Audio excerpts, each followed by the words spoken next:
Videomuzun sonuna geldik. Yaklaşık bir haftadır izolasyon yaptık ve izolasyonun dışına siyah taş serdik.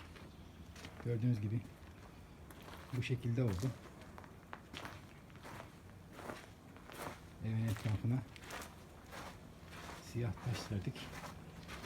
Önce izolasyon yaptık. Demiştik size videonun sonunda, işin sonunda video çekeceğiz diye. Gördüğünüz gibi işimizi bitirdik. Siyah taşımızı da serdik. Evet, görev tamamlandı. Okay. Okay, this is the final film. You can see now we've filled it all in with a mixture of slate and shale for drainage. We're going to leave it now for at least a week to settle down, and then we're going to come back and look whether to cover it with a small white pebbled stone to finish it off. But this has been a job that's took going on and off nearly 2.5 weeks to paint the building, do the damp course on it, put the stones down.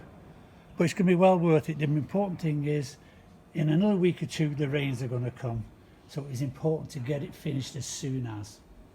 Hope you enjoyed the video, and look forward to doing another one when we do the next job. Evet, başka bir görevde görüşmek üzere arkadaşlar. İzolasyon, boya, siyah taş serme işi bitti. Başka bir videoda görüşmek üzere. Teşekkürler, iyi günler.